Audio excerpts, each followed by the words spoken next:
Afternoon. Thanks for being patient. Wanted to make sure we had time for the lunch the president was holding to wrap up. I know there is a pretty high level of interest in that, and so due to that, we have Mark Short, the president's director of legislative affairs, here to give a quick rundown of the discussion and answer any questions that you all may have. And then, as always, I'll be back up to follow up with any other questions. Thanks. Thanks, Sarah, and thank you all for being here.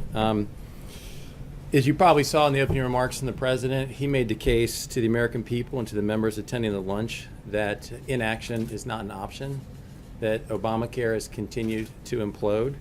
The promises of reductions in premiums of $2,500 have not proven true, and instead insurance premiums on average have increased by roughly $3,000. That in fact premiums are so high that today 6.5 million Americans chose last year not to sign up for a plan on the insurance exchange, and instead just pay the penalty to the IRS. He discussed the fact that right now forecasts are that if Obamacare is not repealed, there'll be over 1,300 counties across the United States with only one insurer, and in fact 40 counties will have no insurers on the exchange. He encouraged senators that they should not leave town until a deal is done, until a bill is presented to him. He reminded them that he has pen in hand and is ready to sign the bill, and that he's asking members of Congress who have made promises to repeal Obamacare for the last 7 years since they started running in the midterms of 2010, that now is the time to deliver on that promise, and he's anxious to sign the bill. There were additional conversations about Senator Lee's and Senator Cruz's Consumer Freedom Amendment. I think there was shared analysis that had been done by HHS on what the impact of that amendment would be, both on premiums as well as on rates. There was some discussion about additional continuing to devolve programs down to the states, what additional flexibility could be provided to states. A lot of enthusiasm from some of the members who I think had been holding out behind a notion that we could continue to amend the bill to provide more flexibility to governors. I think that though in general there was a general enthusiasm for recognizing that this is not something that we can walk away from, and this is a promise that's been made, and that members are anxious to continue to work to get it done. And to that end, there was announced a meeting tonight at the Senate for those members who are still having challenges about getting to yes, for them to work out their differences tonight at Capitol Hill. And I think that the administration will be represented in that meeting as well to continue the conversations. But in general, I think that the mood inside the room was recognizing that this is, again, a promise that's been made. It's something we need to do. And I think they're anxious to get back to work to complete this. So that's where we stand. Hey, Mark. Yeah. What is the president's current position on what he wants Congress to do? Is it repeal and replace, repeal now, replace later, or is it let Obamacare fall apart?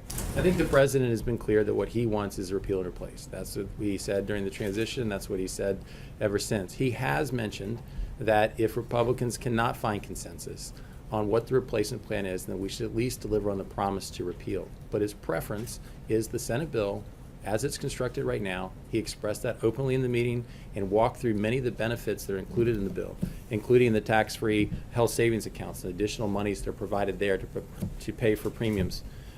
He mentioned talking about the opioid resources that are being provided for those senators in many of the Midwestern states that are particularly stricken by that epidemic. And also there was a lot of discussion about conversation about Medicaid. I know there's been a lot of coverage about the cuts in Medicaid, but I think inside the room there was clarity in recognizing that this bill continues to increase the absolute dollars in Medicaid spending to put it on a sustainable path. It is currently not on a sustainable path.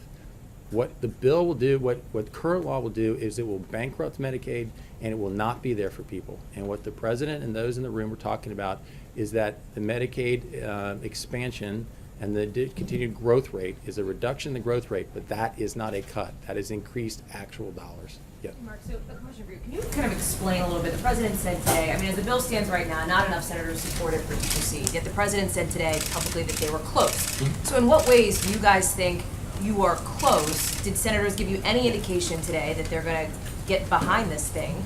And this kind of very public push from the president, it's not often we see him in this setting. Is this too little too late? No, I think that the president is not too little too late. I think the president's been engaged throughout. As many of you know, he was making calls to senators when he was over in Paris earlier last week. It's a pretty So public push, right? this is a more public push, but he was certainly very public during the House debate. I think there's a difference when you have 240 House Republicans versus 52 Senate Republicans, and so the number of members who we're trying to convince at this point is much smaller. So some of the public display of that's going to be less. But I will say that to your question initially about what is it that we're going to be moving on to as far as the motion to proceed, I think that if you are not willing to vote on a motion to proceed, it's a little bit like Leslie Nielsen, a naked gun with an explosion behind you, and saying there's nothing to see here.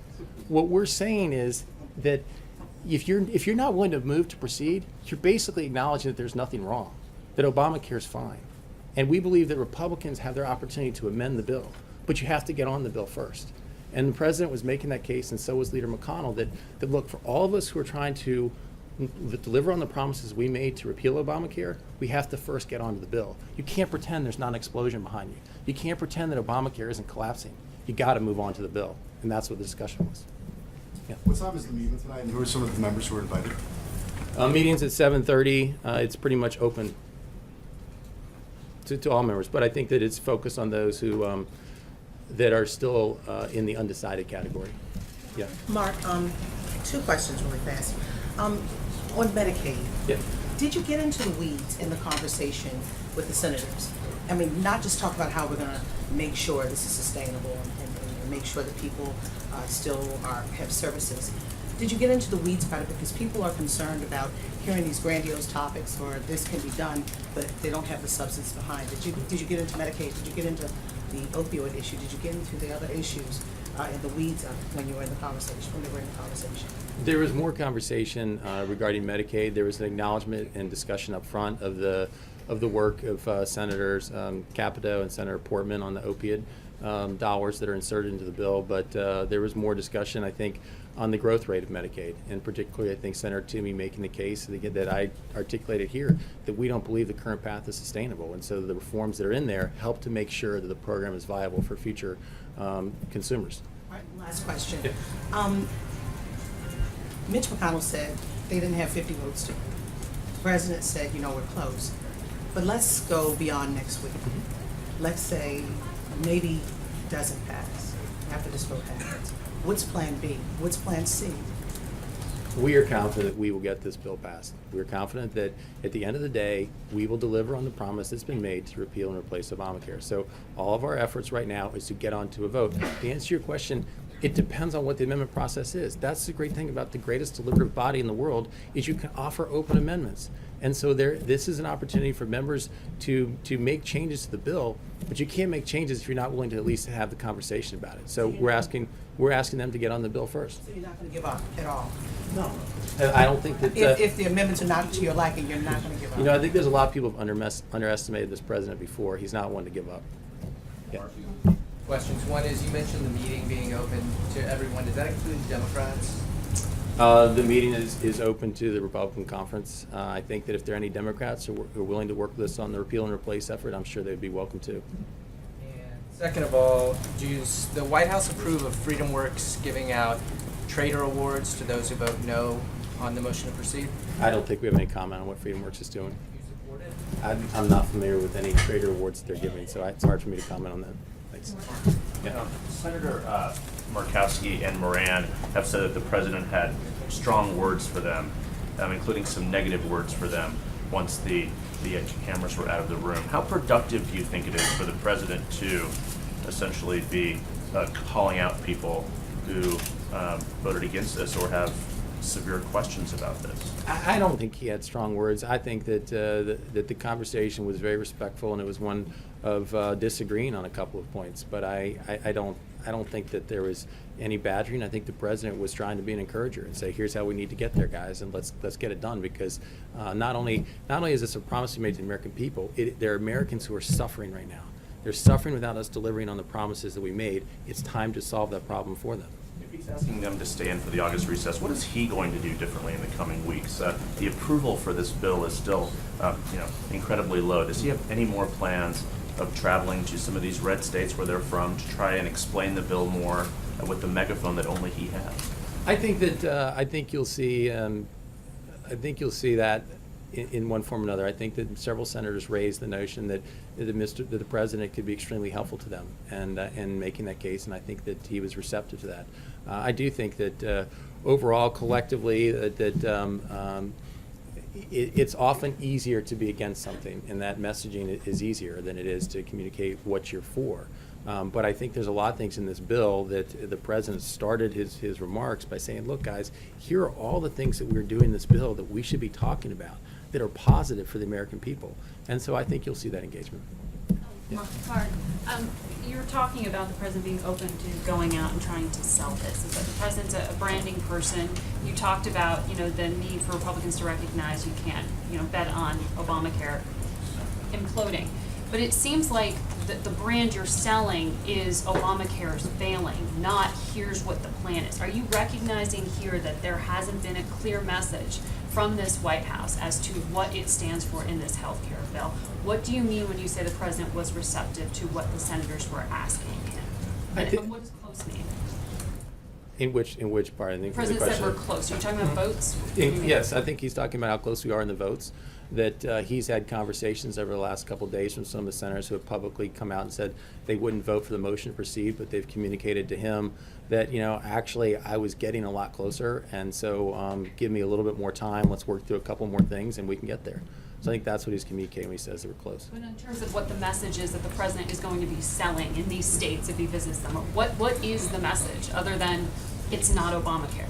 Well, I think that there's several things. There is part of that I think Americans have rebelled against, which is the individual mandate. Part of that is the taxes that are buried inside the bill. And I think that relieving Americans of that makes a big difference. Another part that we will sell is that we will be reducing, sorry. we will When be you say that, reducing, you mean cheaper. we will be reducing costs, which I think is an important component. Estimates of 30% over the next few years, and I think some estimates with the consumer freedom option have suggested that it's even greater than that. One of the things we're selling is that we're actually trying to return the relationship between a patient and a doctor as opposed to the government being in the middle. And I think there's also protection of life that for many of our constituents is really essential and important. And that's a promise the president's delivered on and that many of our supporters cherish. So there's a lot of things in this bill that we can trumpet, and I think you will see it happening. But did the president recognize he hadn't done those things? No, I think that the president has continued to be active in this effort. I think that he's hearing from senators who say, your efforts in being able to communicate on this is a bully pulpit that is greater than ours, and so we'd welcome even more. But I don't think there's a sense that he hasn't been active. To get some of the senators who are concerned about the Medicaid expansion on board, is it being discussed at all about increasing the growth rate for the Medicaid program beyond where it is now in the GOP bill? Like, what if we increase it a little bit more beyond where it is right now in the Senate bill? I think there's been a lot of resources provided in the stabilization fund that's continued to grow, so there's now $180 billion in the most recent draft of the bill that will be provided in many cases to help with that transition. The growth rate doesn't slow until 8 years into this process, and I think that the vast majority of members in the Senate conference are very comfortable with the way it's written right now. And just one more follow-up. The president has appointed words for some of the senators in there. Is he sending a signal that if you don't vote on this bill, I won't be there to support you in 2 or 4 years? No. There's not a sense of a veiled threat. The president's pretty direct in his words, and he's right now saying, "This is what you promised. I want to live up to my promise. I'm ready to sign the bill. Get me the bill so we can get this done for the American people, and then we can also move on to tax reform and other items that are part of our agenda." Yeah. Mark, on the issue of subsidies, the president said we pay hundreds of millions of dollars a month in subsidies that the courts don't even want us to pay, and when those payments stop, it stops immediately. Is the president actively considering ending the cost-sharing payments, especially if this doesn't pan out in the Senate? I think he's basically stating a fact. The courts have ruled that the Congress never appropriated those dollars. And he's acknowledging that and saying that here we are propping it up in ways that are keeping Obamacare afloat that the courts have already ruled we arguably shouldn't be doing. So, yeah, he's concerned about that policy, and he continues to evaluate it each month. He has to make a decision next week on whether to fund the next month, correct? He is continuing to evaluate that on an ongoing basis. The president asked senators to stay in town until he's got a bill on his desk. Is he going to stay at the White House until that happens? I think the president will be traveling, but I would imagine that members will be traveling too. So I don't know that that's a fair comparison. But he will be here working on it as long as they are. He wants to get it done. He used the But word. because members will be traveling home on weekends too, so it's not a matter of being here, it's a matter of whether you recess the Senate. And he's encouraged that they stay focused on in town until it gets done. Yeah.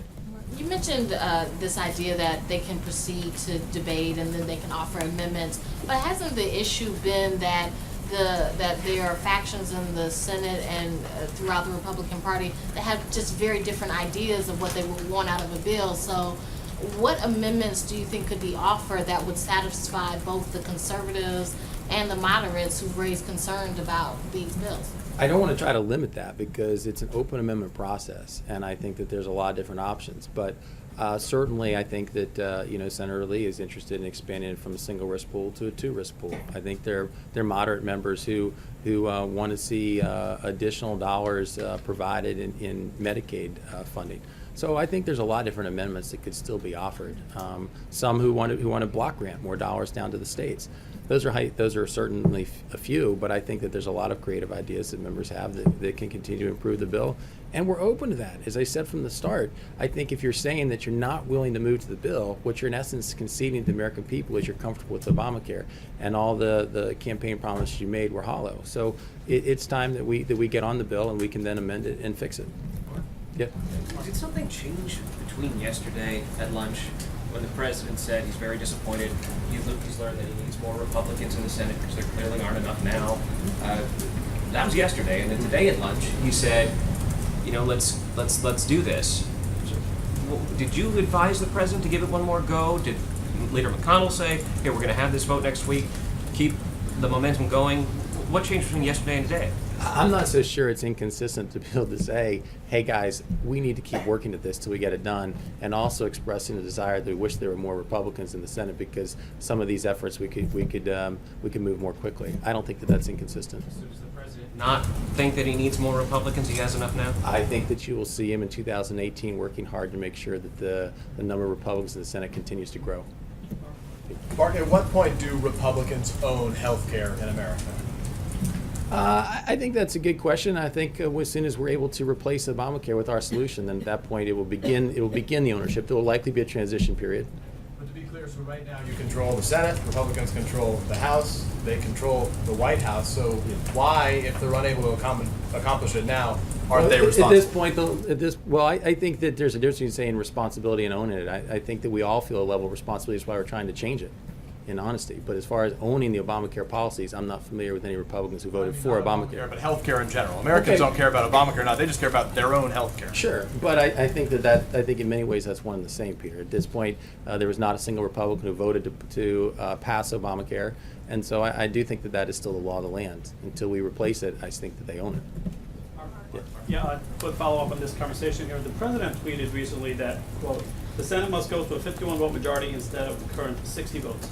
Is the president not concerned that perhaps somewhere down the line, the Democrats might try to repeal the what will then be health care bill, especially as there aren't any Democrats that are supporting it now?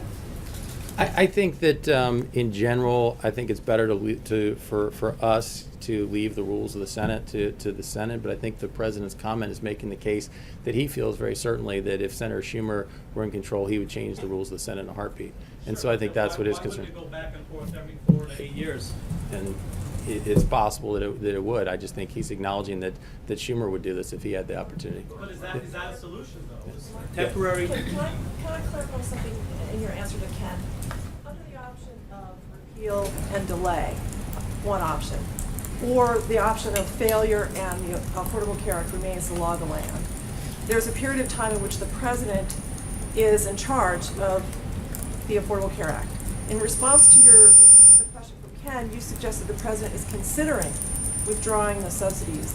My question to you is, if he is in charge of the Affordable Care Act under either of those two options, you do not think there will be political repercussions if the president were to withdraw and try to hasten the demise of the existing law? I think that the president wouldn't view it as what are the political consequences. He's going to view it as what's right. And right now, there's a legal opinion on that. And I think that there's additional opinions being researched within our White House and giving him different advice on what should be the best course of action on this. I know where his heart is. I think he's expressed that very openly, what he thinks of those payments. But as far as what the next step is, I think that we'll find out in the near future. Follow on. Yeah. To the members that he talked with today, they would not have any political repercussions to face? I don't know. I don't know. I think that if the courts have said that this is right now it's an unconstitutional payment, but we've put it aside as it continues on appeal, I think that's something that we need to consider as to what should be the right action of our administration. Yeah. Thanks.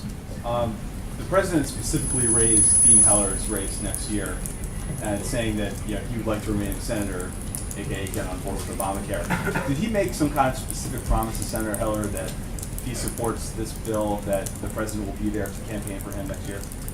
Look, there is not a quid pro quo, but I'm sure that the president looks forward to supporting Dean Heller's reelection. Can I follow up to that, please?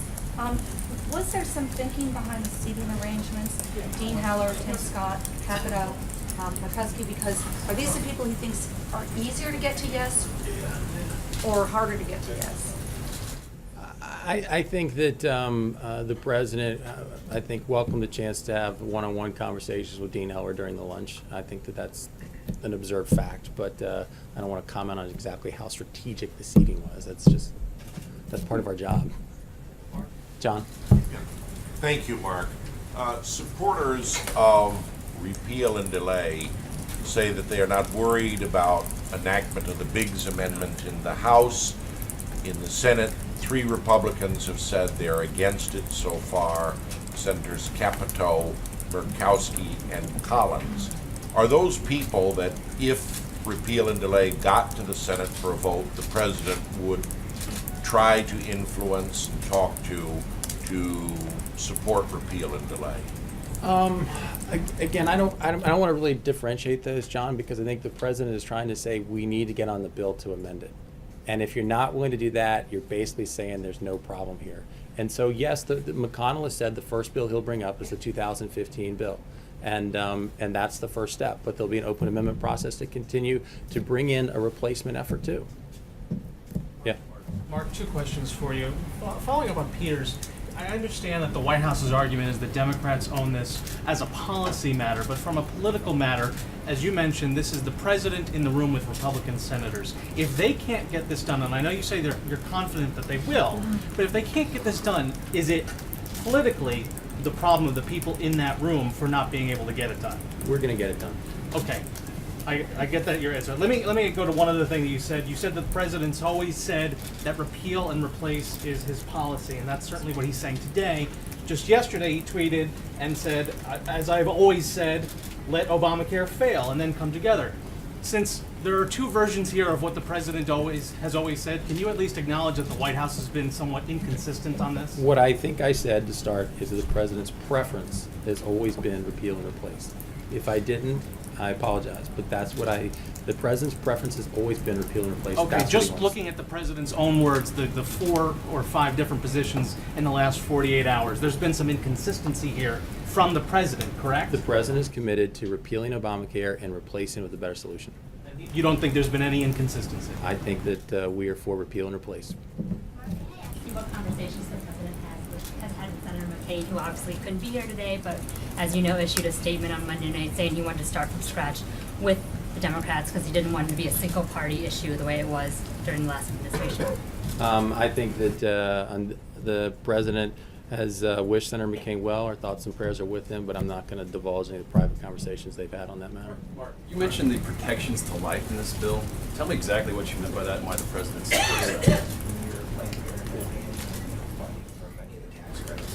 So the tax credits have Hyde Amendment protections in them to ensure that dollars are not used to pay, taxpayer dollars are not used to pay for abortions as well. There's a year prohibition in the federal funding for Planned Parenthood. Can you talk about the priority of that to as president? How important is that? I think that the president, from the very first day of the administration, has pursued pro-life policies. He promised that on the campaign. You look at Mexico City and the reversal he did there from the very start. He expanded even to include international, beyond that, international funding of abortions.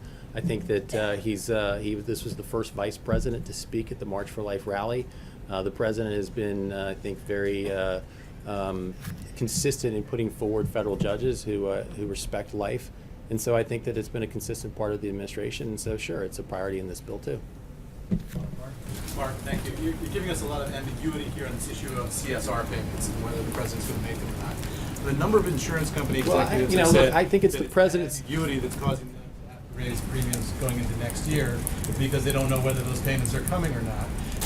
What do you make of the argument that says that it's actually the fact that they can't plan for next year that means that the prices are going up for consumers? I think that the price has been going up for consumers for quite some time. Would you not disagree with that? Clearly, that's your position, but my question is, are you adding to the price increases by putting that ambiguity I think that they were, as insurance companies have to make there were decisions about what promises they're gonna that do? insurance plans would decrease the forecast by $2,500 per plan. They increased by over $3,000 before this president came into office. To suggest that the premium increase is a result of our stance on CSR payments, I don't think it stands. So with that deadline looming, what should insurance companies do And this week? let me also offer this, that despite the fact that we're still considering what to do with it, this administration has continued to pay them. So I think it makes it additionally harder to say that there's any price increase that's been related to that to date. Yeah. Mark, does the White House support the Senate bill introduced by Rob Portman and Ben Cardin that would outlaw Americans supporting an international movement to boycott Israel? I'll have to get back to you on that one. Sorry. Yeah. Yeah, thank you. I'm curious about, a lot of people might be concerned about how Planned Parenthood funding might be related to the stall in this healthcare issue. I'm sorry, your question is how the Planned Parenthood funding is related to the stall? Funding would be related to the stall in healthcare. I'm not sure it is related to the stall. I think that there's support for the position right now. When the bill passed 10 times in repeal only, it denied Planned Parenthood funding. So I think that that's been a consistent position that has support from the conference. Question on a different topic. Last week, yeah, go ahead. on a different topic. Last week, during the debate on the defense authorization bill, there was an amendment that was voted upon and rejected that would have banned the Pentagon from funding surgeries for transgender people in the military. In defense of his vote against that, Representative Justin Amash said Secretary Mattis and the White House urged a no vote on that amendment. Did the White House urge lawmakers to vote no on that amendment? I'm not familiar with the White House urging a no vote. I do think that there was a position as to whether or not that amendment belonged on NDAA, and there was some discussion about withdrawing, but I'm not familiar with us whipping the vote one way or the other. But the White House sort of position that the amendment was unnecessary.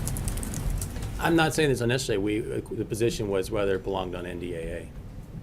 Mark, can you say if Corey and David Bossie were working as your lieutenants on this bill? You know, I wish that Corey and Dave Bossie were my lieutenants on some days, but no, that's not the case. Were they freelancing? What were they doing? I don't know what you're referencing. There was a story that they were working. I haven't seen the story. Lobbying for you. No? I'm not familiar with that. Yeah. Take one last question.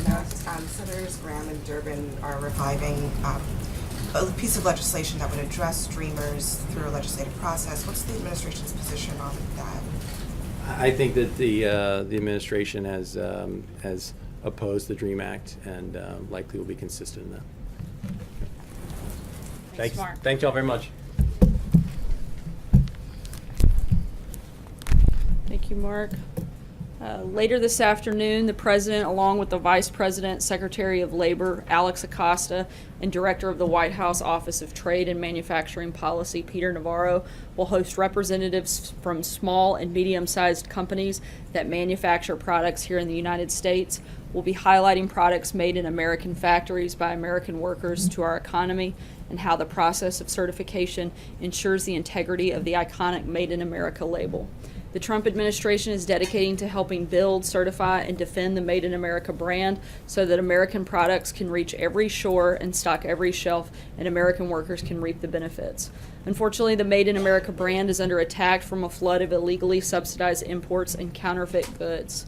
Through a comprehensive plan involving multiple government agencies, the administration will continue to build and defend Made in America's status as the world standard for quality and craftsmanship. Over on the Hill this afternoon, the House Ways and Means Committee will be holding a hearing on another major administration initiative that will provide relief for American businesses, reforming our overcomplicated and broken tax code.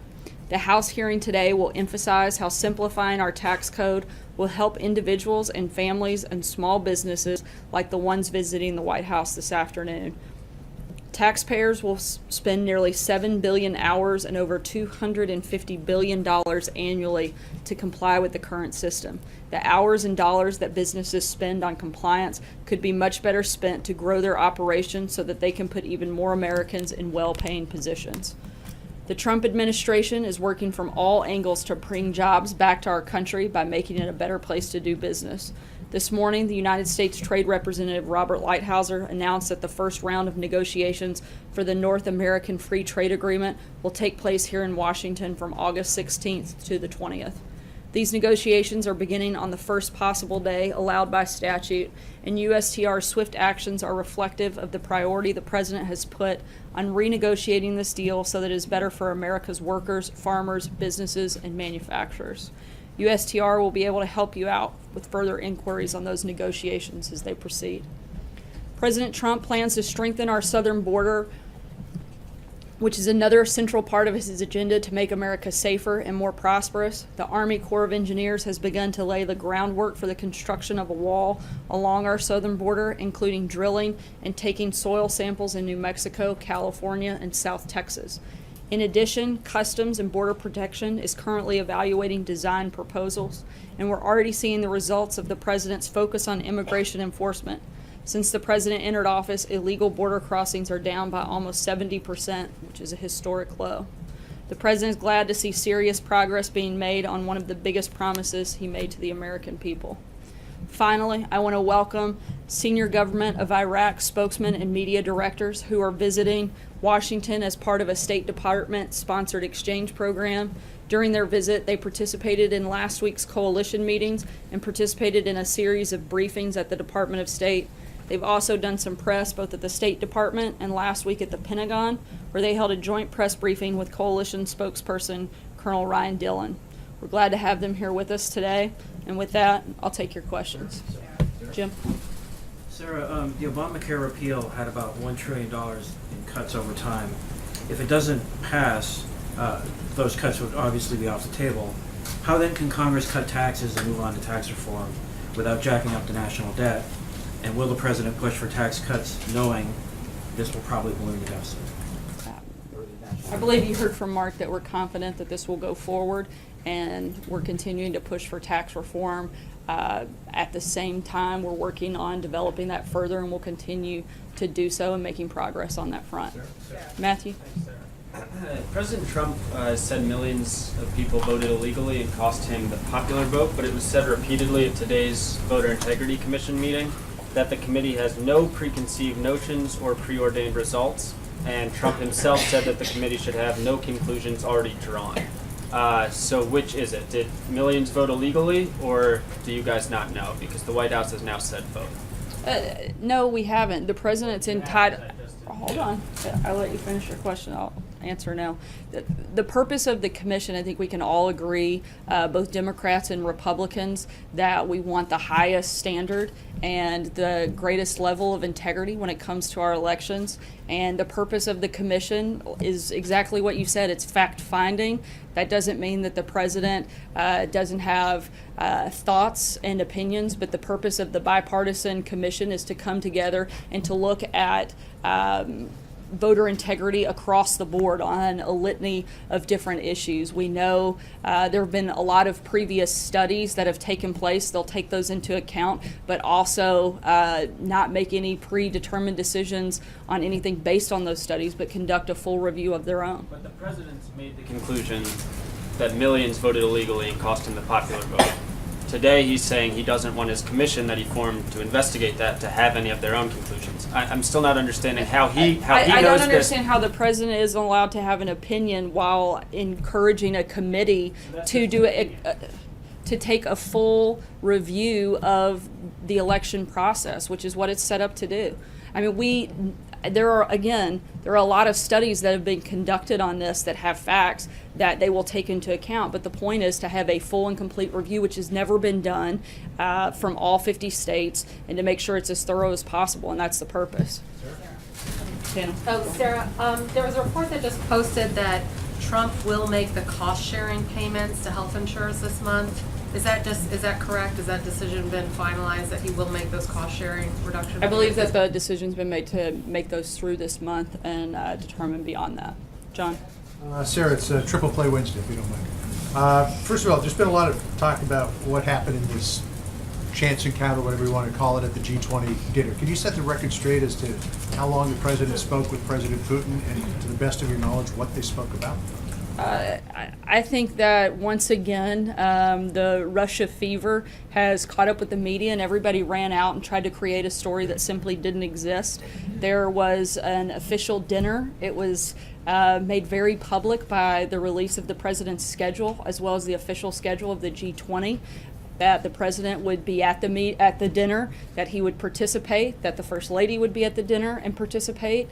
This was something hosted by Chancellor Merkel. The seating arrangements were determined by the host, and there were 40 people there to make it look. Actually, there were more than 40 because you had all the leaders, plus each delegation was allowed one translator to be present, and to try to create that there was some sort of private conversation in a room with 40 plus people seems a little bit ridiculous. But how long did they talk? What did they talk about? They had a brief conversation, and I'm not going to get into the specifics of the conversation, but again, this was a social dinner where the president spoke with many world leaders, as is the purpose. I think it would be incredibly awkward for them to all sit at a dinner and not speak to each other, and I would imagine that all of you would agree with that. Can you confirm? Sorry, it's Triple Play Wednesday. Can you confirm that the president has ended the CIA's program to arm moderate Syrian rebels, which is something that Russia was looking for? I can at this time. And in the Triple Play. This is like 8 play. No, it's not. It's 3. You force and follow us. Does the president support the security minibus and stuff? Yes, the White House does support that. The Secretary of State on the Russia meeting, the Secretary of State provided a pretty full readout of the president's conversation with President Putin in the actual one-on-one. Why not provide some sort of inkling of what was said in that conversation at the dinner? And secondly, why did it take so long for the administration to talk about this conversation? First of all, the first account given by Secretary Tillerson was a formal bilat, which is very different than a social working dinner with all of the leaders. He was seated next to the First Ladies of Japan and Argentina, and we didn't offer readouts of either of those conversations. As a set precedent, President Obama had a pull aside in 2011 at the G20 where there also was not a readout. In fact, ABC said at the time that it wasn't necessary because it was a private conversation of a social gathering. There's a very different standard that you guys like to draw between this White House and previous administrations, and you try to create a situation that frankly just wasn't there. In terms of how long, this was a publicly disclosed event. The president participated in an official dinner of the G20 that was part of his schedule that was released publicly. You guys came and took pictures of it. It wasn't like this was some sort of hidden dinner. The pictures have been replayed over and over. It was part of the official G20 schedule. So to act as if this was some secret is just absolutely absurd. There's a great deal of public interest in any exchanges between these two leaders. Why did it take so long? Why did it take so long for what? I'm lost on your question here. I'm not trying to be dismissive, but it seems silly that we would disclose a dinner that we had already announced he was participating in. I'm not sure what other announcement should have been made.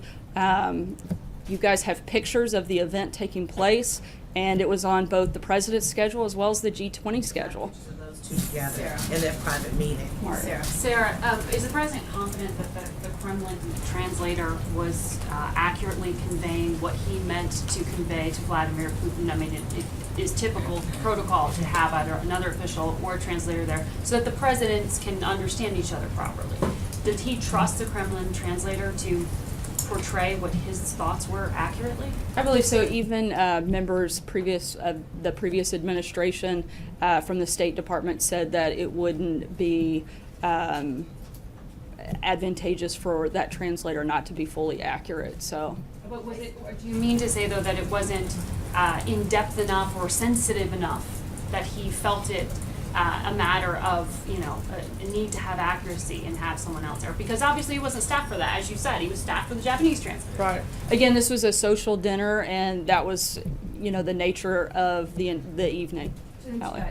The devil plays Sarah, but let me follow up on Margaret here and John, because this news from the Washington Post that the president is now going to end this program to arm anti-Assad rebels is obviously significant. Did this come up in that conversation at dinner? Not that I'm aware of, Ally. Okay, so the second question then on the Election Voting Commission. The person that the president has installed to be the vice chair, Chris Kobach, is now saying that we may never be sure if Hillary Clinton won the popular vote. Also saying it's possible that if that's the case, we may never be sure if Donald Trump won the Electoral College. Is that the position of this White House, that it's unclear whether Hillary Clinton won the popular vote? I think it's clear who's the president based on the fact of who's sitting in the Oval Office. So then does he not trust Chris Kobach to be running this commission, given those comments? I'm sorry? Given those comments, and if the president in fact does believe that the vote tally was accurate, does he not trust Chris Kobach to run this commission? Look, once again, the purpose of the commission is to look at how we can best uphold integrity in our election process. We're not going to make any predetermined comments on their fact-finding mission, but what I can tell you is that Donald Trump is the president of the United States, and he was elected by the people of this country, and he's serving them very well. Peter. Sarah, given the private conversation the president had with the Russian ambassador and the Russian foreign minister here in the White House, where it was later learned that he revealed some sensitive information, classified information to those Russian leaders, can you say with certitude that the president revealed no sensitive or classified information in any way to Vladimir Putin during that private conversation? Once again, I haven't had a conversation about the details, but I know that the nature of the evening was a social dinner. April. Sarah, piggybacking off of Peter, why didn't you have a conversation with the president about it, especially since it's been in the news? It's, again, another cloud of secrecy, controversy, omission. It's not a cloud of secrecy. You guys want to create one, but it just doesn't exist, April. I'm sorry. But have you thought about asking the president so that you can put to rest all of these questions? I haven't had a chance to talk to him today. He's been in the lunch for the last several hours. And lastly, the NAACP said they sent a letter to President Trump in January for an invitation to be a speaker at their convention next week. Presidents going back to Bill Clinton, to George W. Bush, Republican president, and Barack Obama have spoken at the convention. They have not received one word from this administration as to the president or any administration official, be it cabinet secretary, what have you, to speak. Is it under consideration, or what is it? Because, I mean, they say they have a lot of issues, to include issues of healthcare they want to hear from the president about, and it's not an organization that is leaning to one party or another. It's a 501c3. I saw this in my understanding. My understanding is that the invitation has been declined for this year, but certainly the invitation for dialogue with that group would happily take place, and we would certainly like to be able to continue to do that. When did they get their? I'll have to check on the exact date, as but of last night they had no word of any kind well, of I'll have yay or to nay. again. I'll have to check on the exact details, but that's my understanding. Yesterday you rejected any suggestion that the president would be responsible for the healthcare bill failure. 4 years ago. The Obamacare failure. I'm sorry. So yesterday 4 years ago he tweeted, whatever happens, you're responsible. If it doesn't happen, you're responsible. If the healthcare repeal doesn't move forward, will the president shoulder any blame for what happened? As I said yesterday, and as Mark said earlier today, when we're talking about the responsibility of the failure of Obamacare, no, the president's not going to own that. We are committed to repealing and replacing Obamacare and expect that to take place. Francesca. Thank you, Sarah. You previously said that the president and Vladimir Putin only talked about the sanctions related to election meddling. It now sounds like you haven't spoken to the president about what they may have discussed at that dinner. So would it be true to say that you don't know at this point whether other sanctions came up? My understanding is that the president only spoke with him about that specific type of sanction, and that was, I think, across-the-board comment from him. And then I had a question about the travel, following up on Mr. Short's comments. Will the White House commit the president to not taking any personal travel and staying in Washington for anything, but the personal travel until the health care bill is done? That would specifically include the weekend trips to Bedminster or any of his other golf courses. As Mark said, that the president's committed to being here and working on the health care bill. So, John. Thank you, Sarah. 2 questions. Mark Walker, the chairman of the Republican Study Committee, said that the RSC draft budget is pretty much in line with what the administration wants, except it wants to reform the 3 entitlements: Social Security, Medicare, and Medicaid.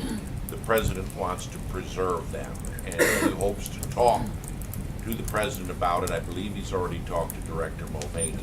Is this something that the president is in cement on, or that he would negotiate on? I'll check and get back to you. Trey? Thanks, Sarah. 2 questions for you. To follow up on Adrian's question, where does the responsibility lie from the perspective of the White House on the pace at which the healthcare process has unfolded? On the pace? How quickly it's unfolded and been addressed? Oh, as I've said before, we're not as focused on shoving this through, but making sure we get it right. We're going to continue to push to fully repeal and replace Obamacare and make sure that gets done. You've obviously spoken with the president about the healthcare push from the White House. Has he expressed any sort of concern about his domestic policy agenda and the speed at which healthcare has gone through? Is he concerned this could affect tax reform, immigration, other agenda items that he has? He hasn't mentioned that to me. Blake? Sarah, let me pick up on that. A comment or an answer that you gave yesterday, I was hoping you could clarify it as it relates to healthcare and taxes. You said, quote, "We're not done with the healthcare battle. We're going to continue pushing forward on that and hopefully get that completed and then transition fully to tax reform after that's over."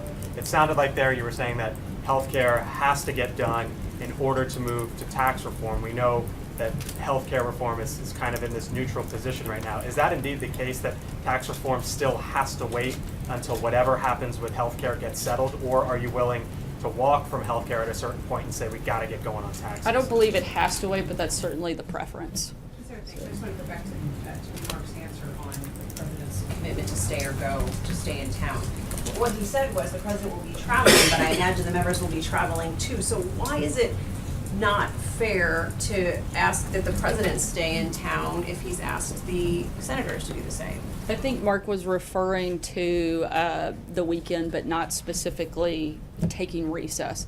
I think that is the expectation, is that they don't take a full August recess until the health care bill is complete. So we can expect to see the president go to Bedminster perhaps during this time?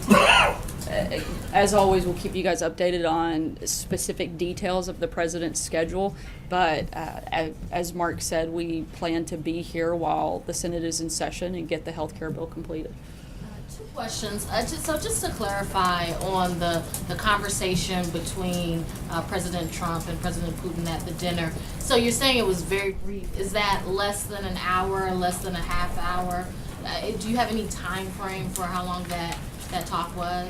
We weren't following them around with a stopwatch, but like I said, it was a brief conversation and certainly not an hour. And Sorry, another second question on a different topic. So the U.S. and China were having economic talks today about trade, and there were 2 press conferences planned for both sides.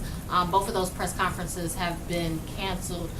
Should we take that as maybe that there are some issues with these economic talks going on, with the trade talks going on with China? I would refer you to the Department of Treasury to talk about the details of those plans and whatever schedules that they may have changed. I can't speak about their schedule. Abby? Just a quick question. I think this was sort of brought up with Mark when he was just here, but did anyone at the White House ask Corey Lewandowski and David Bossie to go to the Hill on the president's behalf to lobby lawmakers on the health care bill? I'm not sure of any asks that took place.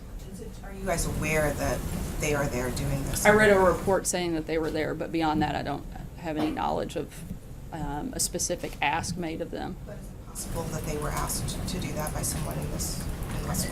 I mean, I think these are both two people that strongly support the president, support his agenda, and that's certainly, I think, very public, given that they have been supportive of the president throughout the campaign and even in the administration.